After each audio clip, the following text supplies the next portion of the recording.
Assalamualaikum warahmatullahi wabarakatuh. Selamat pagi semuanya. Ya, mudah-mudahan kalian masih sehat ya. Walaupun sibuk mengerjakan tugas, harus bisa menjaga kesehatannya, karena kesehatan itulah yang paling utama ya. Ya, hari ini kita masuk materi daring MTK kelas 8 SMP Negeri 18 Batanghari, Provinsi Jambi, untuk pertemuan yang keempat ya. Ya, seperti biasa, sebelum memulai pelajaran kita berdoa dulu ya, supaya mudah dalam menerima pelajarannya, mudah mengerti ya. Untuk itu kita mulai berdoa. Selesai. Materi kita minggu ini masih tentang pola bilangan ya, tapi kita sudah masuk kepada KD keempat, yaitu 4.1. Maksudnya KD keterampilan ini ya, 4.1, yaitu menyelesaikan masalah yang berkaitan dengan pola pada barisan bilangan dan barisan konfigurasi objek. Jadi ingat, ini KD keterampilan, berarti ini termasuk nilai keterampilan kamu untuk rapornya nanti, bukan pengetahuan lagi ya. Jadi keterampilan itu nanti ada ya, masalah bentuk instrumen penilaiannya bisa berupa menyelesaikan soal juga, nggak selalu terampil untuk presentasi segala macam, tidak ya, tidak mesti berupa menghasilkan suatu benda atau produk, tidak, karena bisa dalam unjuk kerja gitu, langkah-langkah untuk menyelesaikan suatu soal, itu masuk kepada KI 4, itu keterampilan ya. Adapun tujuan pembelajaran hari ini, peserta didik dapat 1. Menyelesaikan masalah yang berkaitan dengan pola pada barisan bilangan dan barisan konfigurasi objek. Jadi sesuai dengan KD-nya, berarti ya tujuan pembelajarannya hanya satu saja, dapat menyelesaikan masalah yang berkaitan dengan pola pada barisan bilangan dan barisan konfigurasi objek. Ya, walaupun cuma satu, tapi tentu harus terampil kalian dalam menyelesaikan berbagai macam masalah yang berkaitan dengan pola bilangan ini ya. Jadi masalah yang berkaitan dengan pola pada barisan bilangan dan barisan konfigurasi objek, kita lihat contohnya. Untuk masalah yang pertama, temukan 3 bilangan ganjil berurutan yang jumlahnya sama dengan 135. Nah, gimana menyelesaikan soal ini? Jadi kita disuruh menemukan atau mencari 3 bilangan ganjil yang berurutan. Ya, yang berurutan tuh ya yang berdekatan gitu kan, maksudnya ya bilangan ganjil bisa saja bilangan ganjil ke-5, ke-6 dan ke-7. Penting terurut ya. Nah, bilangan ganjil yang pertama juga bisa saja ya kan, bilangan pertama, kedua, ketiga. Kalau itu kan terlalu mudah ya kan. Nah, kamu tahu bilangan ganjil kan dimulai angka berapa. Tapi ini syaratnya jumlahnya sama dengan 135. Jadi kalau kalian coba-coba, kalian tahu bilangan ganjil itu kan mulai angka 1 kan. 1, kemudian 3, 5, 7, 9 dan seterusnya. Jadi kalau kalian tambahkan 135, kalian anggap yang pertama, 1 tambah 3 tambah 5 kan belum nyampe 135. Kalian coba lagi yang berikutnya, kan lama cara seperti itu ya. Jadi ya, cara penyelesaiannya kita misalkan suku pertamanya M kurang 2. Nah, kenapa M kurang 2? Jadi M ini variabel ya, bilangannya belum diketahui angkanya kan, masih berupa huruf. Gak mesti M, boleh dengan huruf yang lain. Nah, kenapa kurang 2? Karena selisih atau beda antara dua bilangan ganjil berdekatan kan 2. 1, 3, 5. 1 dengan 3 kan selisihnya 2 ya. 3 dengan 5 juga 2. Kita mulai kurang 2. Yang pertama. Yang keduanya M saja, karena kurang 2 kalau tambah 2 kan 0 ya. Ya, contoh 135 tadi. 1 itu kan dapatnya 3 kurang 2. Nah, jadi M-nya 3. Nah, kan suku keduanya M, berarti 3. Dan 5 itu adalah M tambah 2, 3 tambah 2 gitu ya.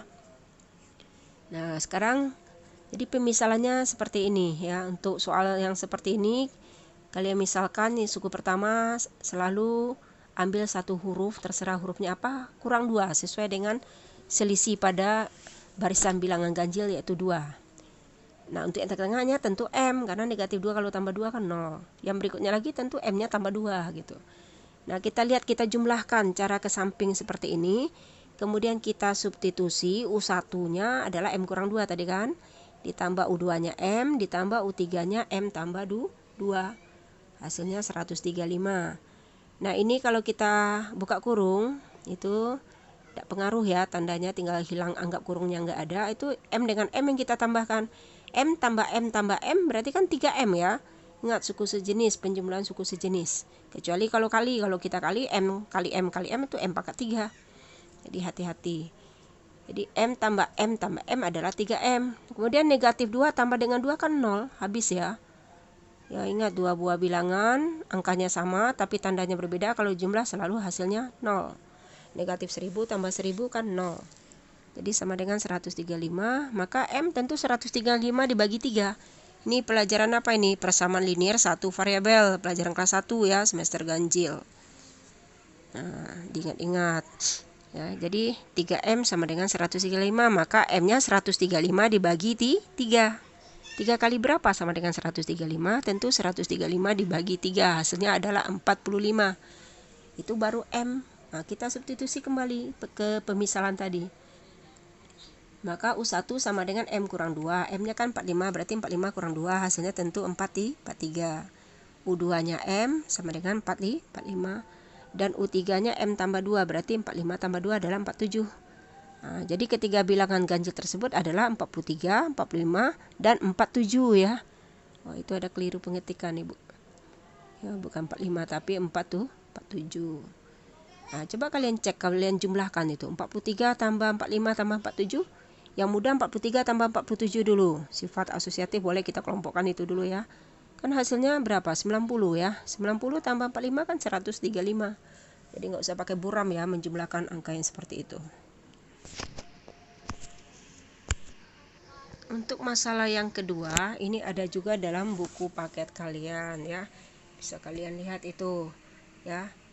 Ada Ibu sampaikan di grup juga ya, halaman berapanya ya. Jadi masalahnya apa? Pak Evan ya ini. Pak Evan membuat beberapa desain kolam berbentuk persegi. Ya, kalian lihat gambarnya. Tiap-tiap kolam mempunyai bentuk persegi pada area penampung air dan diberi ubin warna biru. Di sekitar kolam dikelilingi oleh pembatas yang dipasang ubin warna putih. Ya, gambar berikut menunjukkan desain 3 kolam kecil. Ya, kamu perhatikan gambarnya. Pertanyaannya, berapa banyak ubin warna putih ketika ubin warna biru sebanyak 1000 ubin? Nah, gimana menyelesaikannya ini? Ya, karena berbicara tentang pola bilangan ya, kita misalkanlah suku pertama atau pola yang pertama itu sebagai ya, sesuai yang ditanya apa, kan banyak ubin warna putih ya. Nah, berarti untuk suku pertama U1 berarti banyak ubin warna putih pada kolam 1 itu akan sama dengan, kalian perhatikan, kalau kalian hitung ada berapa itu ya. Kalau anggap birunya juga putih, itu kan 3 kali 3 kan persegi. Ya, karena untuk ukuran perseginya kan 3 peta ke samping, 3 ke atas itu kan. Ya, ukurannya 3 kali 3 kan 9. Nah, itu dikurangi 1, yang warna biru kan cuma dari 1 kotak. Ya, kurangi 1 atau 3 pangkat 2 dikurangi 1 itu kan sama dengan 1 pangkat 2. Jadi suku pertama atau banyak ubin warna putih pada kolam pertama itu adalah 3 pangkat 2 dikurang 1 pangkat 2 sama dengan 9 kurang 1 sama dengan 8, betul kan? Kalian lihat suku kedua, untuk kolam yang kedua, banyak ubin warna putihnya berapa itu? Kalau semuanya putih tanpa ada yang warna biru kan 4 kali 4 ya, 16. Dikurangi yang tengah-tengah yang biru kan 2 kali 2 atau 2 pangkat 2. Berarti 4 pangkat 2 dikurang 2 pangkat 2, hasilnya 16 kurang 4 sama dengan 12. Untuk ubin yang ketiga juga seperti itu. Yang putih, persegi yang putih, ukurannya kan 5 kali 5. Jadi 5 pangkat 2 dikurang yang berwarna biru 3 kali 3 atau 3 pangkat 2. Sama dengan 25 kurang 9 sama dengan 16 dan seterusnya. Ya, terlihat ada polanya. Jadi untuk suku ke N-nya atau UN itu akan sama dengan, kalian lihat ini cara yang pertama ya, tanpa menggunakan rumus. Jadi 1, 2, 3 kan terurut bilangan asli menjadi 3, 4, 5. Berarti kan 1 menjadi 3 tambah 2 ya. 2 menjadi 4 tambah 2. 3 menjadi 5 juga tambah 2. Berarti N tambah 2. Dalam kurung kuadrat dikurang. Untuk suku pertama kurang 1 kuadrat. Suku kedua kurang 2 kuadrat. Suku ketiga kurang 3 kuadrat. Berarti untuk suku ke N tentu dikurang N kuadrat. Maka UN sama dengan N tambah 2 dalam kurung kuadrat dikurang N kuadrat. Ya. Nah, sekarang ya, pertanyaannya kan berapa banyak ubin warna putih ketika ubin warna biru sebanyak 1000 ubin. Tadi yang 1 kuadrat, 2 kuadrat itu kan ubin warna biru ya. Berarti ubin biru itu kan N kuadratnya. Maka 1000. Ini keliru ya buku paketnya. Ya, karena kalau 1000 itu masa ubinnya pecahan jadinya kan. Jadi bisa maksudnya 10.000 atau 100. Di sini Ibu coba 100 ya. Bukan 1000 ubin, tapi 100 ubin. Jadi 100 sama dengan N kuadrat, tentu N adalah akar 100. N-nya 10. Karena kalau 1000 nanti pecahan jadinya. Banyak ubinnya pecahan. Akar 1000 itu tidak bulat ya. Nah, masa pecah ya. Gak bagus kolamnya ada ubin yang pecah gitu ya. Jadi UN sama dengan, jadi N-nya dapatnya 10, tinggal substitusi suku ke N itu kan adalah ubin warna putih. Dan N kuadrat itulah ubin warna biru. Jadi UN-nya masukkan dalam suku ke N-nya, ganti N-nya 10, berarti 10 tambah 2 dalam kurung kuadrat dikurang 10 kuadrat. 10 tambah 2 kan 12, berarti 12 kuadrat dikurang 10 kuadrat itu 100. 12 kuadrat adalah 144 ya, 12 kali 12. Dikurang 100 adalah 44. Berarti banyak ubin warna putih ketika ubin warna biru sebanyak 100 ubin ya, bukan 1000, adalah 44 ubin. Kita lihat contoh yang ketiga. Ini juga Ibu ambil dari buku paket. Makanya buku paket itu sudah harus disiapkan di saat belajar daring ya. Nah, itu bisa kalian lihat, itu halamannya juga sudah Ibu kasih tahu di grup ya. Jadi soal masalah yang ketiga ini tentang sebuah lampu hias ya. Sebuah lampu hias berubah warna ya, dari hijau kemudian kuning kemudian merah dan seterusnya, berubah setiap 2 detik dengan pola yang sama. Pertanyaannya, warna lampu apakah yang menyala pada urutan ke-15? Ya, bisa kalian lihat itu bola lampunya bagus warnanya ya. Nah, ini bisa menggunakan tabel ya. Kita misalkan ini hanya untuk menyingkat saja pemisalan ini ya, menulis pada tabel.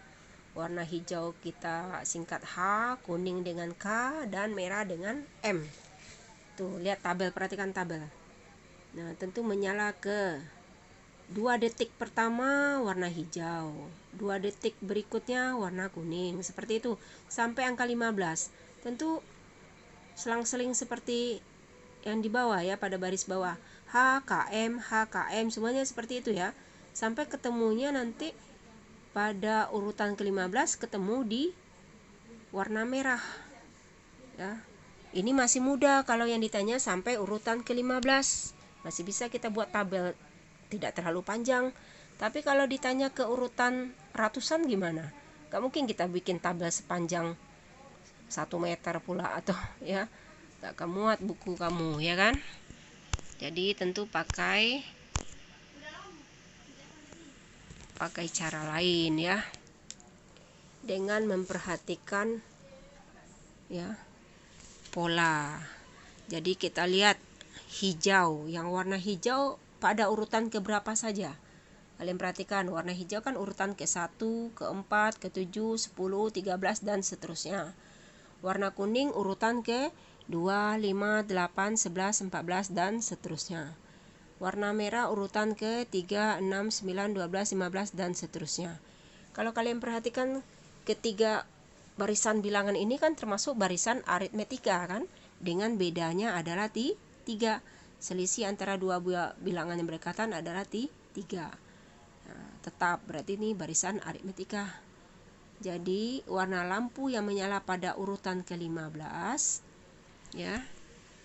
Tinggal kita lihat pola pada warna merah ya. Jadi kalau kita lihat untuk yang warna hijau ya, kita lihat mulai warna hijau dulu. Karena dia barisan aritmetika ya, tentu rumus suku ke N apa? Nah, diingat lagi rumus kalau nggak ingat ya nggak bisa lah menyelesaikan soal. Makanya harus dihafal. UN sama dengan A tambah N kurang 1 kali B beda. Sama dengan untuk yang hijau kan UN A-nya itu adalah 1 ya, suku pertamanya 1 ditambah N kurang 1 kali beda, bedanya sama 3, sama dengan ya, kita buka kurung 1 tambah N kurang 1 kalau kali 3, setiap suku dalam kurung kali 3. Pertama N kali 3 yaitu 3N. Kemudian dikurang 1 kali 3, 3. Nah, 3N-nya ke depan, 1 kurang 3 adalah negatif 2. Jadi 3N kurang 2. Kita coba untuk yang warna hijau.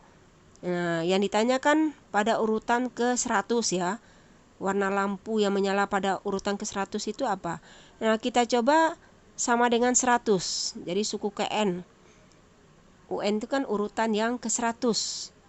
Kita masukkan angka 100 untuk yang hijau. 3N kurang 2 sama dengan 100. Maka 3N sama dengan negatif 2 pindah ke kanan. Ini persamaan linear satu variabel ya. Pelajaran kelas 1. Jadi 3N sama dengan, kalau pindah ruas tandanya berubah, yang semula negatif menjadi positif. Atau sebaliknya. Jadi kurang 2 menjadi tambah 2 sama dengan 102. Maka N tentu 102 dibagi 3, hasilnya 34. Jadi hasilnya bulat. Jadi kalau N-nya bulat berarti ya, warna lampu yang menyala pada urutan ke-100 itu adalah hijau. Tapi kalau hasil N-nya tidak bulat berarti bukan ya. Itu saja. Nah, kita coba kuning. Kalau kuning apa UN-nya? Ya, sesuai dengan cara seperti yang hijau. Nanti untuk yang kuning kan suku pertamanya 2. N kurang 1 kali bedanya sama ya kan? Berarti 2 ditambah 3N kurang 3. Berarti 3N, 2 kurang 3 kan kurang 1. Berarti 3N kurang 1. Nah, kalau kamu coba ini sama dengan 100, nanti negatif 1 pindah ke kanan jadi tambah 1. Berarti 3N sama dengan 101. Nah, N 101 bagi 3 itu tidak bulat. Makanya bukan kuning warna pada urutan ke-100. Demikian pula untuk merah ya. Kalau merah kan suku pertamanya apa? 3. Berarti 3 ditambah N kurang 1 kali 3. Berarti 3 ditambah 3N kurang 3. 3 kurang 3 kan 0, berarti 3N. Kamu lihat yang merah itu kan kelipatan 3 itu, 3N berarti itu ya, suku ke N-nya 3N. Jadi kalau kelipatan 3 suku ke N-nya 3N. Kalau kelipatan 5 nanti suku ke N-nya 5N, seperti itu ya. Tentu dengan syarat dimulai dari angka sesuai kelipatannya. Kelipatan 5 mulai angka 5, kelipatan 7 mulai angka 7 gitu. Jadi UN sama dengan 3N, kalau sama dengan 100 berarti N-nya kan 100 bagi 3 pecahan juga kan. Berarti bukan merah. Seperti ini ya. Mudah-mudahan bisa dipahami. Untuk masalah yang keempat ya, ini semua ada pada buku paket. Berurutan itu bisa kalian lihat halamannya ya. Soalnya tentang sebuah cabang pohon terus bercabang dengan pola yang teratur seperti ditunjukkan pada gambar berikut. Ini berarti pohonnya termasuk yang unik ya kan ya. Kamu lihat pada lapis pertama itu dianggap cabang 1 ya. Kemudian lapis kedua bercabang 2 ya kan. Pada lapis 3 cabang 4. Ya, karena bagian sebelah kiri cabang 2, sebelah kanan juga cabang 2, jadi dianggap semuanya cabang 4. Dan pada lapis 4 juga berarti cabang berapa itu? 8 ya. Nah, bisa dipahami gambarnya kan? Nah, sekarang lihat tabelnya itu. Bisa kalian pahami tabelnya. Lapis pertama banyak cabangnya 1. Kemudian total cabang pohonnya kan berarti baru 1 ya. Kemudian lapis kedua kan tadi banyak cabangnya 2. Total cabang pohonnya yang pertama 1 ditambah 2, 3 ya. Jadi kalian lihat total cabang pada lapis pertama ditambah dengan banyak cabang pada lapis kedua. 1 tambah 2, 3. Untuk lapis yang ketiga banyak cabangnya kan 4 tadi. Nah, total cabang pohonnya yang semula sudah ada 3 ditambah 4 lagi berarti itu 7. 3 tambah 4 jadi miring, kalian lihat jumlahkannya. 3 tambah 4 7. Untuk lapis 4 juga seperti itu, 8 berarti 7, 8 tambah 8 15. Kemudian pertanyaannya ya, jika kita ya memperhatikan pola banyak cabang yang terbentuk adalah 2 kali lipat dari urutan lapis cabang pohon ya. Ya, apakah seperti itu? Ya, ini ada keliru ya. Nanti setelah kalian perhatikan penyelesaian lebih lanjut. Ini pada buku paket ini katanya apa? Sehingga dapat disimpulkan bahwa banyak cabang pohon pada lapis ke-8 adalah 2 kali 8 atau 16. Ini keliru ya. Jadi pertanyaan soal itu, pertanyaannya berapa banyak cabang pohon pada lapis ke-8 ya. Nah, ini pertanyaannya terpotong ya. Ya, dalam buku paket itu ada pertanyaannya. Yang A, berapa banyak cabang pohon pada lapis ke-8 dan total cabang pohonnya masih pada lapis ke-8, itu pertanyaannya. Ya, sekarang bisa dengan cara melanjutkan tabelnya. Kamu lihat tabel yang di samping yang berwarna pink itu ya, ada pink tua, pink muda ya. Ada setengah muda ya. Jadi lapis kelima kalau kita lanjutkan tentu 8 kali 2, 16 ya. Nah, total cabang pohonnya tentu 15 tambah 16, 31. Sebelumnya kan 15 tambah 16, jadi 31. Untuk lapis ke-6 tentu 16 kali 2. Nah, ini yang kelipatan 2-nya itu banyak cabangnya ya kan. 16 kali 2, 32. Nah, maka total cabang pohonnya 31 tambah 32, 63. Untuk lapis ke-7 tentu 32 kali 2, 64. Total cabang pohonnya sebelumnya kan 63 tambah 64 yang baru. 63 tambah 64, 127. Untuk lapis ke-8 banyak cabangnya tentu 64 kali 2 yaitu 128. Dan total cabang pohon sebelumnya 127 tambah yang baru 128, hasilnya adalah 205. Ya. Ini dengan menggunakan tabel. Masih mudah karena hanya sampai lapis ke-8. Kalau ditanya sampai ke lapis 50 atau ke lapis 100 cukup panjang tabelnya kan. Jadi tentu menggunakan rumus pola bilangan. Kalau kalian perhatikan ini termasuk barisan apa? Ya, lihat banyak cabangnya itu. Ya. Mulai dari 1 2 4 8 16. Nah, itu kan perpangkatan 2 ya. Kali-kali 2. 1 menjadi 2 kan kali 2. 2 menjadi 4 kali 2. Kali-kali 2. Bukan kelipatan 2. Kalau kelipatan 2 tambah-tambah 2. Ini adalah perpangkatan 2. Kali-kali 2. Berarti barisan geometri. Jadi yang ditanya itu dianggap suku pertamanya kan 1, suku keduanya 2. Berarti yang ditanya banyak cabang pada lapis ke-8 berarti suku ke-8 yang ditanya. Nah, biar kalian ingat rumus suku ke N pada barisan geometri itu kan UN sama dengan A kali R pangkat N kurang 1.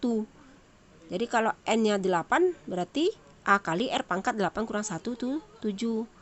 Ya, sekarang kalau terbiasa mengerjakan soal, kalian bisa cepat bahwa UN itu untuk barisan geometri, kalau U8 itu A kali R pangkat 7. 8-nya kurang 1 langsung 7 gitu kan.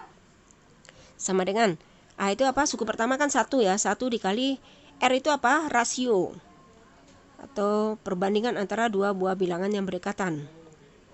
Ya, suku yang berdekatan. U2 berbanding U1, 2 bagi 1. Karena dia perpangkatan 2, berarti rasionya 2. Berarti 2 pangkat 7. Sama dengan 2 pangkat 7 itu kan artinya 2 kali 2 sampai 2-nya ada tuh 7. Hasilnya adalah 128, sama seperti pada tabel ya. Jadi banyak cabang pada lapis ke-8 adalah 128. Bukan 2 kali 8, 16 seperti tadi ya. Ya maklum ya, manusia nggak luput dari khilaf. Jadi kan banyak ya buku paket itu ada yang keliru. Hati-hati kalian ya. Yaitu tugas guru juga untuk membenarkannya. Mudah-mudahan nggak keliru pula ya kan. Ini terbukti memang keliru kan bukunya. Ya, kemudian yang B.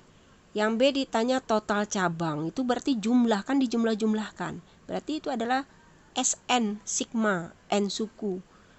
Dijumlahkan ke 8 suku tersebut. Semua cabang dijumlahkan ya kan. Pada suku pertama cabangnya kan tadi 1, suku kedua 2, ditambah-tambah. Semua itu adalah deret geometri ya kan. Maka harus kamu ingat kalau tentang jumlah itu adalah SN, sigma N suku, jumlah N suku. Untuk barisan geometri rumusnya A kali R pangkat N kurang 1 per R kurang 1. Ini untuk R yang lebih dari 1. Kalau R-nya kurang dari 1 berarti dibalik itu ya, 1 dikurang R pangkat N, yang di bawah juga dibalik, 1 kurang R. Jadi tolong rumus dihafal ya. Tidak hafal rumus nggak akan bisa mengerjakan soal walaupun kamu pintar kali-kalinya bagi-baginya ya. Jadi S8 ya kan, jumlah 8 suku. A kali R pangkat N, tinggal masukkan angka. A-nya 1, R-nya 2, 2 pangkat 8 kurang 1 per 2 kurang 1. 1 kali kan bisa hilang saja angka satunya, 2 kurang 1 kan 1, berarti habis, 1 bagi 1 habis ya. Berarti nggak ada tanda pernya lagi. Tinggal 2 pangkat 8 kurang 1. 2 pangkat 8 berapa? Kalau 2 pangkat 7 tadi 128, berarti 2 pangkat 8 128 kali 2 lagi kan? Berarti 256. Dikurangi 1 berarti 255. Jadi 2-nya dipangkatkan dulu dengan 8, baru kurang 1. Jangan 8 kurang 1, berarti 2 pangkat 7 nantinya. Hati-hati, pangkat lebih tinggi pada pengurangan, jelas ya. Jadi ini lebih mudah kalau menggunakan rumus, asal kalian bisa paham bahwa soal ini tentang barisan geometri ya. Jadi ada perpangkatan berarti barisan geometri ya. Untuk masalah yang kelima masih pada buku paket ini pada soal uji kompetensi ya kalau nggak salah. Ada sekali lagi keterangan halamannya ada, Ibu tulis dalam grup ya. Yang kelima ini soalnya pilihan ganda ya. Batang korek api disusun dengan susunan seperti pada gambar berikut. Pola 1, pola 2, pola 3. Bisa kalian lihat gambarnya ya, seperti pensil jadinya ya, pensil yang besar. Kemudian jika pola tersebut terus berlanjut, banyak batang korek api pada susunan ke-10 adalah titik-titik batang. Nah, berapa batang itu? Ya. Caranya ya tetap kita hitung, karena ini yang ditanya batang korek api, ya kita hitunglah berapa batang korek api pada pola 1, pada pola 2, pada pola 3. Kalian lihat pada pola 1 untuk yang segitiganya itu 3 ya. Kemudian untuk yang persegi panjangnya, karena ada segitiga sudah dipakai untuk alas, tentu sisanya 3 lagi kan. Berarti 3 tambah 3 itu berarti 6 ya. Pola 1 U1-nya 6. Untuk pola 2, kamu lihat gambar yang pertama kan seperti gambar yang sebelah kanannya seperti gambar pola 1, tambah lagi ke kirinya 3 korek api, 3 batang lagi ya kan. Berarti 6 tambah 3 berarti 9. Demikian pula untuk pola 3. Semula ditambah lagi ke samping kirinya 3 batang lagi, berarti 9 tambah 3 berarti 12. Nah, semuanya tambah-tambah 3 berarti ini jelas termasuk barisan aritmetika, karena punya beda atau selisih yang sama antara dua bilangan yang berdekatan ya kan. Nah, yang ditanya banyak batang korek api pada susunan ke-10, berarti yang ditanya U10, suku ke-10. Nah, karena dia barisan aritmetika, kalian harus ingat rumus suku ke N pada barisan aritmetika apa? Yaitu UN sama dengan A ditambah N kurang 1 kali B, beda. Maka suku ke-10 berarti A tambah 10 kurang 1 kali beda atau A tambah 9B. Ini sudah harus hafal juga. Jadi suku ke-10 sama dengan A tambah 9B. Nanti kalau suku ke-20 berapa? Berarti A tambah 20 kurang 1 kan 19B gitu ya. U ke 1000 berarti A tambah 1000 kurang 1 berapa? 999B. Bisa cepat ya kalau kamu lupa rumus umumnya. Tinggal masukkan angka. A-nya suku pertamanya 6 ditambah 9 kali B. Bedanya kan 3. 9 kali 3. Berarti sama dengan 6 ditambah 9 kali 3 itu kan 27. Berarti 6 tambah 27 sama dengan 33. Ini pilihannya yang A. Ya. Bu rasa bisa dipahami itu ya. Cukup mudah. Tinggal ketelitian kalian dalam mengali ya, menjumlah dan mengamati gambar. Masalah yang terakhir ini ada susunan huruf. Huruf A, K, C, titik-titik, E, O, G. Nah, sekarang pertanyaannya kita mau mengisi titik-titik itu hurufnya apa, ya kan? Berarti suku keempat yang ditanya ya, huruf apa itu? Nah, gimana cara menyelesaikan soal seperti ini? Ya, kita relasikan gitu. Maksudnya kita samakan sesuai urutan pada abjad. A itu kan urutan pertama ya. Nah, kalian urutkan abjad. Nah, K itu urutan abjad yang keberapa? Ya. Huruf K pada abjad itu adalah urutan yang ke-11.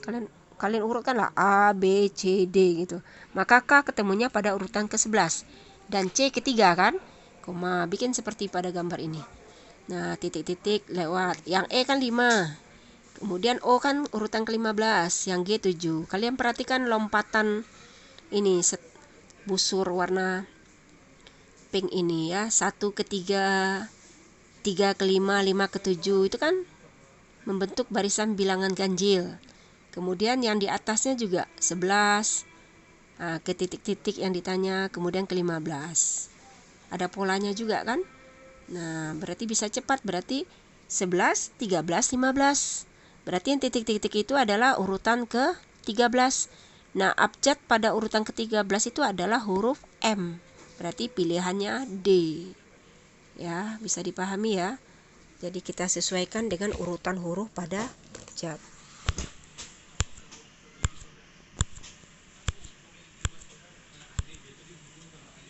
Ya, Ibu rasa itu materinya bisa dipahami.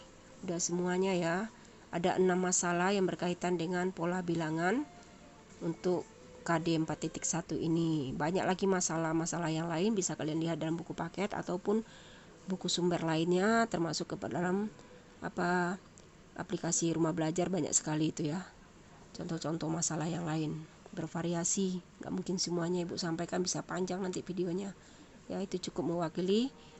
Ya, sekarang tugas untuk minggu ini, minggu pertama Agustus ini adalah kalian cari 5 masalah yang berkaitan dengan pola bilangan lengkap dengan penyelesaiannya. Ya, sama seperti ya dalam video ini, boleh kalian ubah angkanya, boleh. Atau sebaiknya ya kalian carilah, banyak kok. Tanya sama Mbah Google juga ada ya, tinggal kalian salin, kalian pahami. Tapi harus paham, jangan nyalin saja ya. Jadi cukup jelaskan tugas minggu ini, mencari 5 masalah yang berkaitan dengan pola bilangan lengkap dengan penyelesaiannya dan paham ya, tidak hanya sekedar menyalin saja.